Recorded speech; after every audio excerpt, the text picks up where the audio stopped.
Bonjour, je suis Marie-Christine Labourdette, la présidente de la Cité de l'Architecture et du Patrimoine, et je suis très heureuse avec Roland Mouchel-Blaisot, directeur du programme Action Cœur de Ville, de vous accueillir pour notre premier forum des solutions, j'allais dire presque entièrement numérique, en tous les cas avec une présence physique moindre que l'ordinaire en raison des conditions sanitaires, mais je suis sûre que nous allons pouvoir débattre grâce aux moyens techniques qui ont été mis en œuvre. Alors nous avons un très beau sujet et très d'actualité, puisque nous parlons de la santé. Le Forum des solutions, c'est une invention que nous avons eue avec le programme Action Cœur de Ville, qui est de réfléchir et de partager des bonnes pratiques, des expériences qui permettent à l'ensemble de la communauté de l'Action Cœur de Ville d'échanger à travers les territoires, à travers les projets, à travers des motivations à la fois diverses et en même temps souvent complémentaires sur les grandes thématiques de la revitalisation de nos centres-villes. Et évidemment, la santé en ville fait partie de ces sujets. Nous allons avoir 4 périodes de débat pour traiter ça, mais je laisserai Roland Mouchel-Blaisot en parler. Je voudrais juste signaler que dans le cadre des expositions que mène la Cité de l'Architecture et du Patrimoine, qui est donc l'opérateur national en charge de l'architecture et de sa valorisation au ministère de la Culture, nous avons chaque année dans le laboratoire du logement une exposition qui traite de grandes problématiques. Celle qui vient d'ouvrir il y a moins d'une semaine parle de la transformation de l'habitat collectif à grande échelle avec la question du traitement des grands ensembles des années 60 et 70 sur le fait que la démolition-reconstruction n'est peut-être pas l'apogée de toutes les solutions, mais qu'on peut avoir aussi des solutions de rénovation, réhabilitation qui peuvent être de très grande qualité. Et donc on le montre à travers des exemples français à Bordeaux, avec notamment le projet de Lacaton-Vassal et de Ruau, et un projet à Amsterdam, mais aussi d'autres projets. Et l'année prochaine, nous aurons une thématique que nous allons traiter avec la Caisse des dépôts et consignations, qui est notre mécène, et aussi évidemment l'Action Cœur de Ville, qui sera bien vieillir en ville. Et c'est un sujet tout à fait fondamental sur lequel je pense que le débat d'aujourd'hui va apporter des éléments très importants. Donc merci d'être là, merci de nous suivre, merci de ce beau forum. Et je passe la parole à mon, j'allais dire, confrère et ami, Roland Mouchel-Blaisot, pour l'Action Cœur de Ville. Roland. Bien, merci beaucoup Marie-Christine. Madame la Présidente de la Cité de l'Architecture et du Patrimoine, d'abord nous sommes très heureux de débuter avec vous ce deuxième cycle des forums des solutions, puisque nous avions déjà un premier cycle de cinq forums qui avait été très intéressant et qui, le dernier n'avait pas pu se tenir à cause, bien sûr, du confinement. Et nous sommes très heureux dans des conditions, bien sûr, aujourd'hui adaptées aux circonstances, c'est-à-dire complètement numériques, de démarrer cette saison 2, si j'ose dire, de Forum des solutions. Et merci à vous, Marie-Christine, et à l'ensemble de votre équipe de la Cité, comme à celle du PUCA.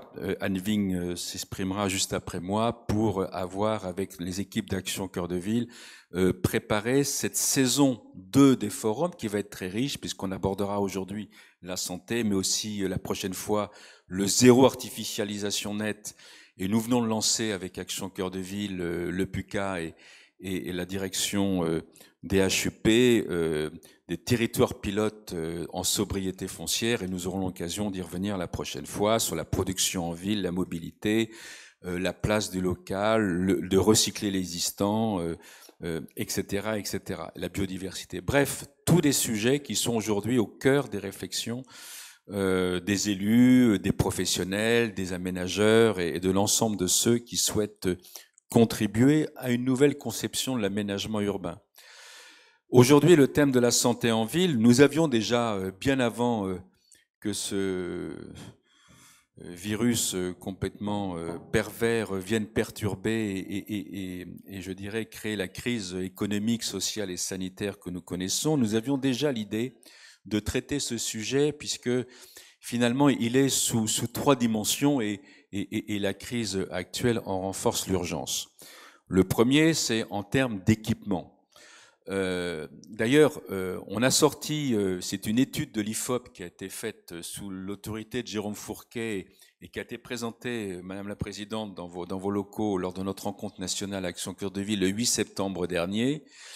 C'est qu'il y a une très grande aspiration de nos compatriotes à vivre dans des villes moyennes ou, pour parler plus simplement, dans des villes à taille humaine où on a à la fois toutes les aménités de la ville, mais en même temps, on peut aussi avoir une vie personnelle, une vie familiale qui soit beaucoup plus équilibrée que dans les très très grandes mégalopoles mondiales.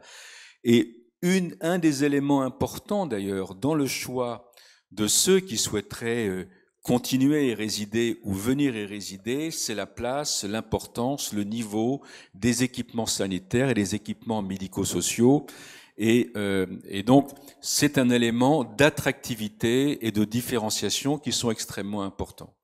Le deuxième, et on élargit le propos, et plusieurs exemples le montreront, c'est qu'il faut passer d'une logique un peu française, pas que, mais quand même très française, où on catégorise, on enferme souvent les gens dans des établissements. Vous avez un pépin, on vous met dans tel ou tel établissement, généralement pas en cœur de ville, plutôt en périphérie. On l'a vu d'ailleurs, le drame des EHPAD tout au long de cette crise où on a un peu tendance à se séparer de nos grands anciens et parfois les exiler en dehors du centre-ville, ce qui crée bien sûr des graves difficultés de cohésion sociale, d'inclusion sociale. Et donc, il faut qu'on passe de cette notion très française où on catégorise les gens et que vous avez un pépin, hop, on vous met ici ou là, à une notion où on est dans une société de services où effectivement, dans le cadre d'une ville beaucoup plus ramassée et moins étalée, on puisse favoriser au maximum, autant qu'on le puisse, le maintien des personnes à leur domicile, quel que soit bien sûr leur handicap ou leur pépin ou leur âge, autant que faire se peut. Et donc, il faut qu'on passe d'une politique d'établissement à une politique de service et de maintien d'une vie complètement inclusive dans le cœur de nos villes. Et puis, on l'a vu d'ailleurs, parfois de manière un peu irrationnelle, avec le phénomène d'amplification qu'est la crise sanitaire actuelle, c'est que tout le monde aspire aujourd'hui à vivre dans une ville moins polluée. C'est aussi ça, effectivement, quand on parle de santé en ville, dans une ville plus naturelle, plus saine, plus ouverte. Et donc, ça re-questionne complètement notre philosophie d'aménagement urbain.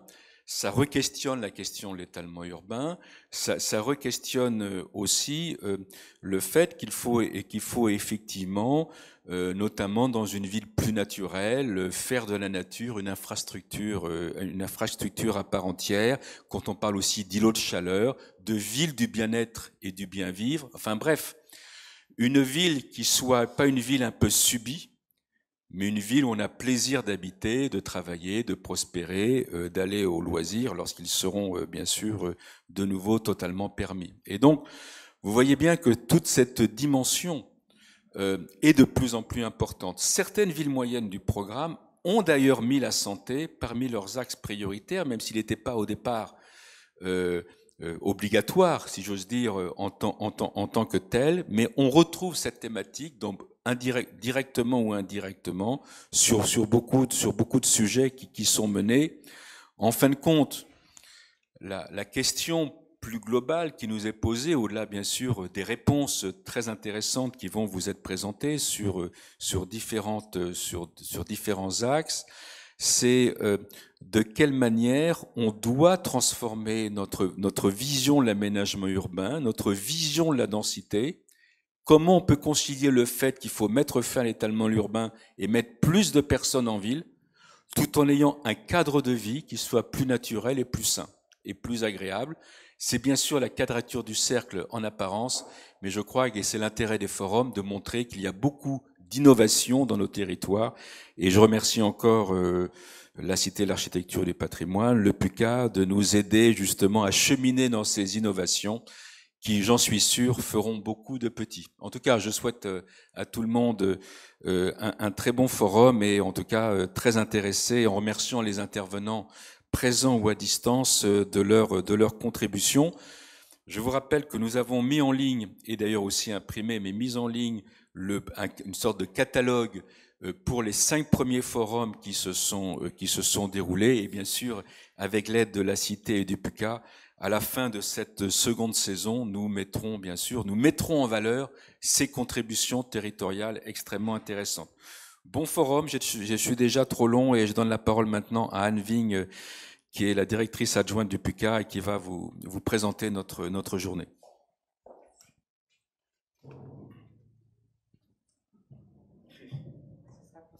Merci Roland.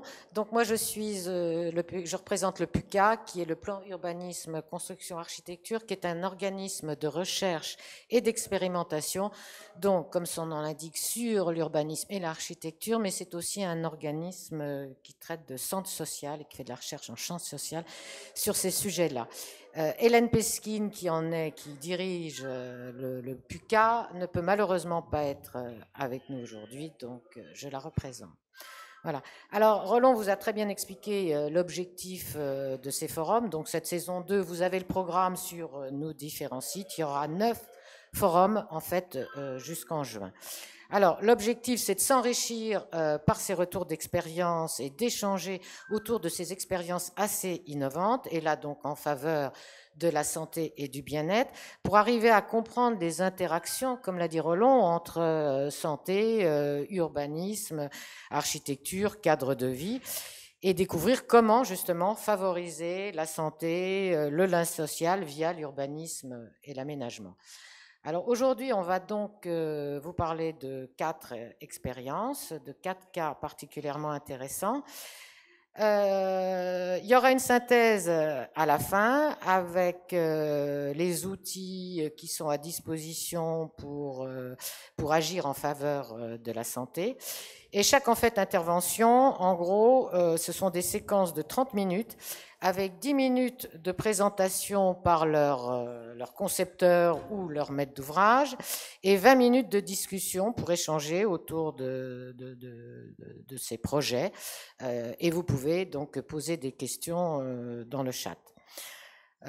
On a toujours du mal à tenir l'horaire de ces forums, donc au niveau des intervenants, sachez que normalement au bout de 10 minutes, donc qui est le temps d'intervention, il y aura un signal sonore.